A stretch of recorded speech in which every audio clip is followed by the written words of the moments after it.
Bill पर बोलने का अवसर दिया है और मैं इसके समर्थन में बोलने के लिए खड़ा हूं। मैं सरकार को साधुवाद देता हूं कि जो देश के गरीबों के लिए, किसानों के लिए, महिला के लिए, मजदूर के लिए, वंचित के लिए, शोषित और पीड़ित के लिए इस बिल को लेकर आए हैं। इसके लिए मैं प्रधानमंत्री नरेंद्र मोदी जी को बहुत बहुत बधाई और उनका धन्यवाद देता हूं। आपको याद होगा जब प्रधानमंत्री जी ने शपथ ली, उस दिन भी उन्होंने यही कहा था कि मेरी सरकार वंचित, शोषित, पीड़ित, गरीब, मजदूर, महिला, जवान और किसान की होगी, और वो पूरा स्वरूप इस बिल में देखने को मिलता है। कुछ प्रश्न जिन यहाँ पर खड़े किए गए कि क्या इसका नाम बदला गया। नामदार आप होंगे, हम कामदार हैं, काम करने में विश्वास रखते हैं। लेकिन मैं आपको इसके इतिहास में जरूर ले जाना चाहता हूं।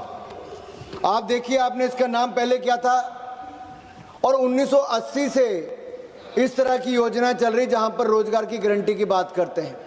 1999 में आपने नाम रखा जवाहर रोजगार योजना, 1989 जवाहर रोजगार योजना। तब तो आपको महात्मा गांधी जी याद नहीं आए थे, तब महात्मा गांधी जी याद नहीं आए। फिर इसका नाम रखा गया 1999 में जवाहर रोजगार समृद्धि योजना। फिर उसको क्लब कर दिया गया 2001 में। इट वाज मर्ज्ड विद संपूर्ण ग्रामीण रोजगार योजना which further integrated with food for work component. Sir 2005 में यूपीए की सरकार आई, तब भी आपने महात्मा गांधी जी को याद नहीं किया। National Rural Employment Guarantee Act, NREGA ही नाम था।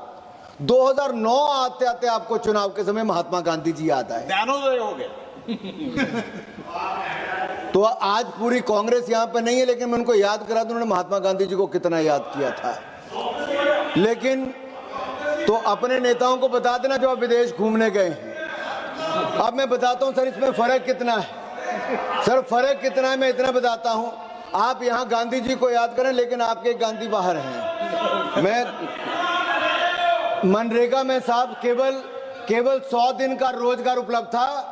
जी राम जी में 125